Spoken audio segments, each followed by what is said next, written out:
When was the last time you asked yourself this question? I know we have, but when was the last time? Last week, 2 weeks ago, a month ago, long time ago. You know, it's directly proportional to your job dissatisfaction. The number of times you ask yourself, why am I going to work, is directly proportional to the job dissatisfaction. If you're asking, I ask this question too occasionally, I'm human too, what do our employees ask themselves every day they walk to work? I mean, when they're driving to work, is this on their mind every day? If it is, they're working at the wrong place. They truly are. When I drive to work every day, I have a different thought process. And I hope most of you in this group do too. Because I assume most of you here are in the C-suites or in the boardroom trying to make some leadership changes in your institution. When I drive to work, I'm thinking, why are some of my facilities doing well, whereas this one's doing really well, and this one's doing okay? I have about 18 to 20 facilities I'm in charge of, so I wonder, am I giving everyone the same resources? Do you have the right people that work for you at your center? What's missing? It's like your kids, right? You always give the same things to everybody. Shortchange one facility or another facility with resources. So I'm thinking I'm giving the same resources, but at the end of the month, I look at the numbers and I realize that each one of the facilities do different. So why? That's what I'm thinking. Am I not? What's going on? What am I doing wrong that everyone's not performing the way they should? So what do you think the conclusion would be? Culture. We go down to what Michelle was saying. What is our culture? We know what 20 things we have to measure.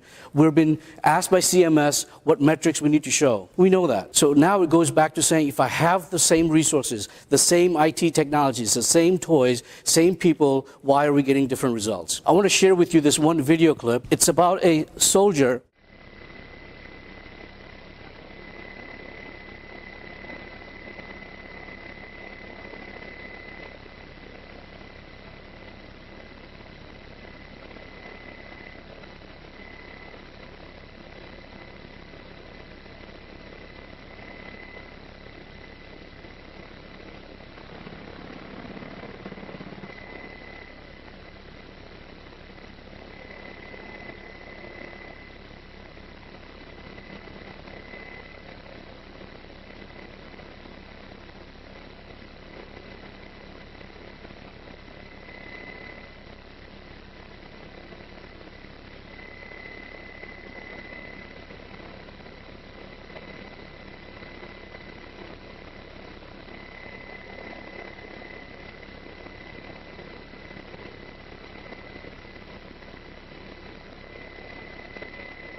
This is a soldier in Afghan about 5 years ago that is rescuing individuals from the battlefield under gunfire. He's taking them to the aircraft, and the aircraft is whisking the patient to the nearest hospital. So who in this room would actually go under gunfire to help another colleague? Let's say you work together. Would you under gunfire help your colleague? But one thing you missed, if you watch this video clip carefully, watch what he actually does. What does he do? He puts the colleague, the soldier, the fellow soldiers into the chopper and kisses them on the neck under gunfire.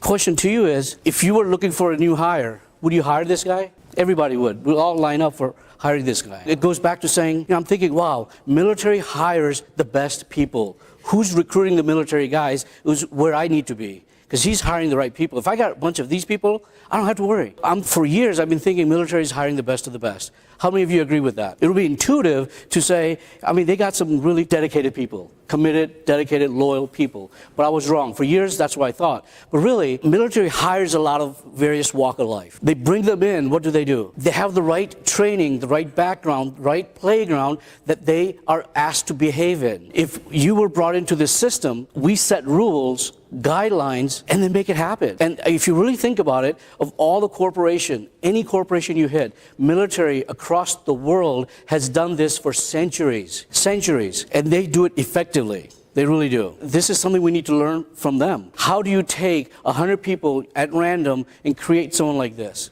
Again, everyone in this room would line up to hire this guy today. And this is who you want working on your team. I asked the same question to our employee meeting about a month ago. And I said, what is our culture? And really no one knew. So whose fault is that? Mine, ours, yes.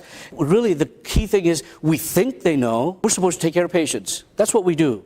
How we do it is logistics. But really, I don't think they know why we do what we do. And if they know why we do it, it'll change the game. And literally, I'm thinking, wow, no one can really raise their hand. And these are people that work for me. I write their check, and no one can actually raise their hand and say, I know why I go to work every day. Not one. I have to retract this and say, okay, what do we do different? We need to outline and not only write it down on a piece of paper saying, here's our vision, but really live it. No talk goes without disclosure. So here's my disclosure. Currently I'm not with Healthcare Excel. I used to be with them for a number of years. I'm managing primary care clinics, but my true disclosure is I'm an ER doc by trade, and I went to the dark side when I went to the C-suites about 8-9 years ago, and my ER doc friends thought I deserted them, and the C-suite says I should have never been a doc. So here I am talking to you guys, but this is a letter, a resignation letter when I left the CMO job at a hospital. And basically I took an extract out saying, we took this hospital from bottom of the barrel ratings by HCAP scores and came to whatever, 95 percentile, some really good numbers. I was proud of that. As I said, here's the 10 things that we achieved. When I started this job, the CEO goes to me, Patel, you want to be a CMO? I'm like, what's a job description? He goes, let's just Google it. I don't know either. We're actually Googling what is a job description for a CMO. And so I said, can't go wrong. And he goes, here's the 5 things we got to fix. So I'm looking at those 5 things. I said, yeah, I can do it. Mostly our metrics, core measures and metrics and satisfaction scores. We're on the bottom of the barrel. So I said, I'll take the job. Why? It can only go up, right? I don't have to do anything. It'll only go up. So I said, I'll take it. But really, what I found out is our competing hospital in town, 5 miles away, had the best scores, like the 90th percentile. We're on the 10th percentile. So why do we have 2 hospitals 5 miles away with different scores like this? Going back to the resources, the people, or the culture. So I thought, wow, I gotta go. They hired me as a chief medical officer, so I gotta go beat up the docs and get them to do better. That's what I thought. But I was wrong really quick. A couple of months later, I found out that, you know what, I just did a metrics. I said, these set of doctors go to this hospital 80%, these guys go there. So 80% of my doctors in the community go to both the hospitals. There was only 20% that didn't go here or there. I identified these guys and said, let me focus on these guys because those 80s are doing good there. Then soon I realized that it was not these 20% people that didn't cross over. It was the playground. It was truly the hospital environment, the hospital culture that didn't allow these physicians to behave in that environment. When these 100 docs went to this hospital, they behaved in a really good way, whatever that way is, to improve metrics and quality and safety and everything we know. Over here, we're performing at top or bottom of the barrel. Here, we're performing at top of the barrel. So now going back to saying playground, it's true. You know, you could go to any playground and you could have the same set of kids fight on one side, and if you got the right referee, right coach, the right teacher at this playground, they'll play well. And if they're expected to play, they're going to play well. If they're expected to fight, they'll fight. It just depends on who's leading the pack. This is a communication, of course, by email. We don't do anything by phone or face-to-face anymore. So this is an email communication that basically says, one of the unit secretaries basically says, I will lose my job. On the bottom, that's what she says. I could lose my job if I do that. At one of our facilities, we dispense medications. So the person says, can I pick up this medication today? She says, if I do that, I'll lose my job. You have to have a 24-hour wait period. So it became a major issue. Now the people are calling saying, what kind of policies do you have and whatnot?